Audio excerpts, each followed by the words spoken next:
teman-teman semua, pada video kali ini kami akan menjelaskan mengenai digital signature khususnya pada kriptografi. Sebelum itu, izinkan saya memperkenalkan kami dari grup 2 yang beranggotakan saya sendiri Shirley, kemudian ada Steve, Dionysius, Jonathan, Malaysia, dan juga Wesley.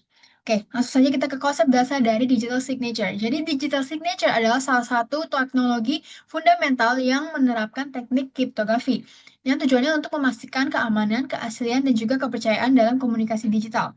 Nah, biasanya digunakan dalam hal-hal yang berbasis online ataupun digital, misalkan perbankan online hingga dokumen elektronik yang biasanya memerlukan keamanan tinggi. Nah, kemudian ada sedikit teori mengenai perbedaan dari digital signature dan juga electronic signature. Jadi, digital signature itu adalah jenis khusus dari electronic signature yang menggunakan algoritma kriptografi dan juga pasangan kunci untuk memberikan jaminan keamanan yang kuat. Sedangkan electronic signature ini tidak selalu menggunakan keamanan kriptografi. Nah, tapi biasanya mencakup segala bentuk persetujuan secara elektronik. Misalkan biasanya kita perlu ketik nama, klik tombol I agree, hingga mengunggah scanning dari tantangan manual. Nah, jadi tujuan dari digital signatures adalah yang pertama, authenticity, yaitu untuk memastikan bahwa pesan yang dikirim benar-benar dari pengirim yang identitasnya sah.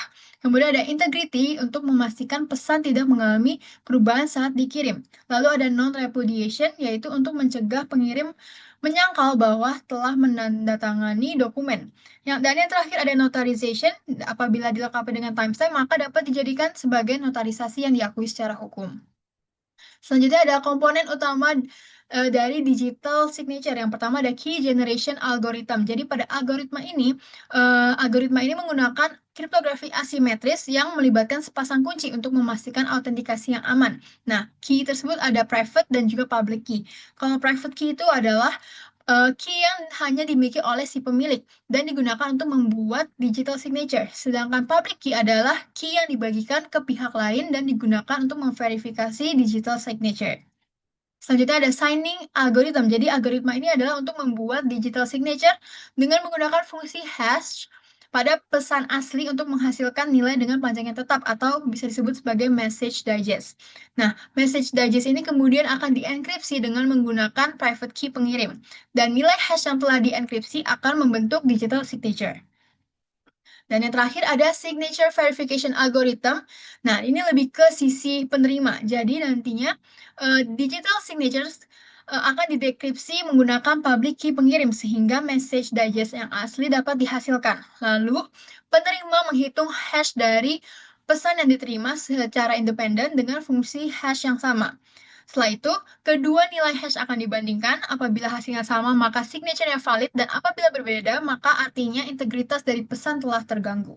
Kenalkan, saya Manisa. Jadi pada kesempatan video kali ini, saya akan menjelaskan terkait komponen pada digital signature untuk yang kasus A. Di sini ada beberapa istilah yang direpresentasikan dengan huruf-huruf berikut. Misalkan seperti pesan atau message, itu direpresentasikan dengan huruf M. Gitu.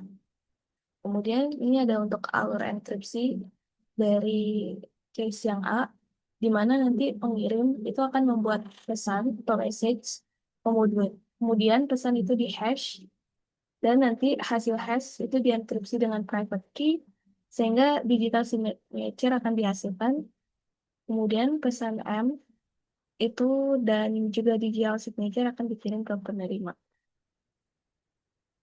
Selanjutnya untuk yang alur deskripsi atau destination, di mana nanti penerima akan menerima message tersebut dan digital signature, kemudian signature di deskripsi menggunakan public key, dan hash dari pengirim dihasilkan. Kemudian pesan M itu di hash ulang, lalu nanti akan dibandingkan hasil hashnya. Apakah sama? Kalau sama, artinya pesannya valid dan asli.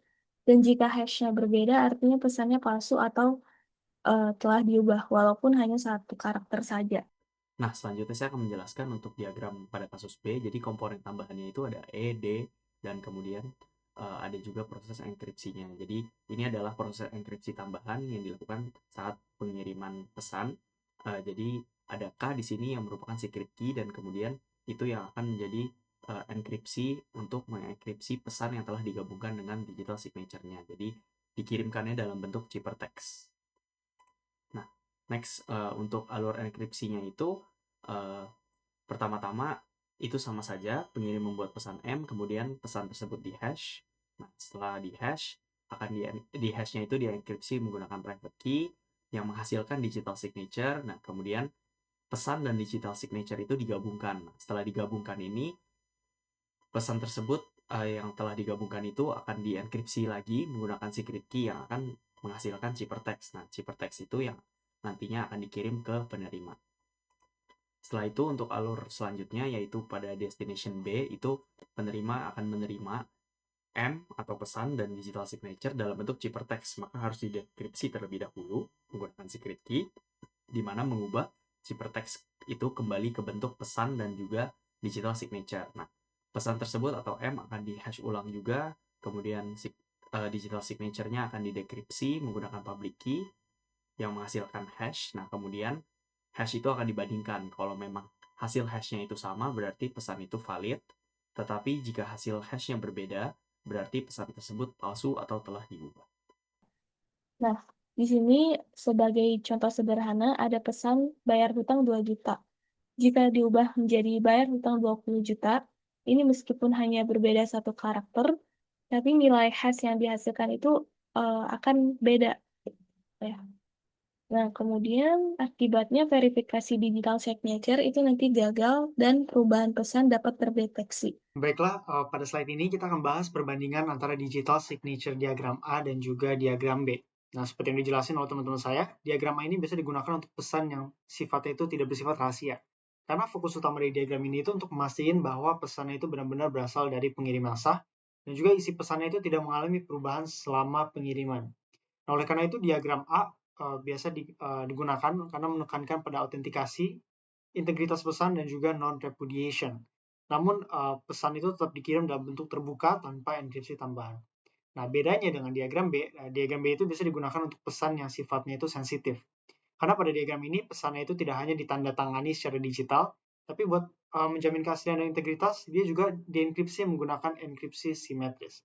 Jadi, dengan menggabungkan digital signature dan juga enkripsi simetris, diagram B itu bisa melindungi isi pesan biar nggak dibaca oleh pihak yang jahat atau tidak berwenang selama proses pengiriman.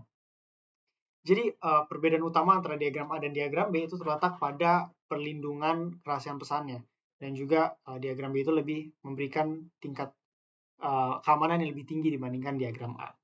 Jadi sebagai kesimpulannya, digital signature itu merupakan sebuah teknologi kriptografi yang digunakan untuk memastikan bahwa sebuah pesan itu benar-benar dibuat oleh pengirim yang dikenal dan tidak mengalami perubahan selama proses pengiriman.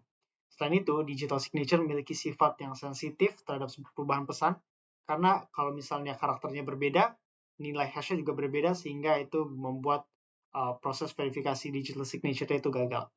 Jadi juga dengan memahami perbedaan antara digital signature diagram yang A dan juga B, kita bisa milih mekanisme yang mana yang sesuai dengan kebutuhan keamanan sistem kita. Baik yang misal sifatnya lebih sensitif ataupun bukan. Jadi demikianlah penjelasan tentang digital signature dengan dua diagram. Kiranya dapat dimengerti. Jika kami ada memiliki kesalahan kata, mohon dimaafkan. Terima kasih.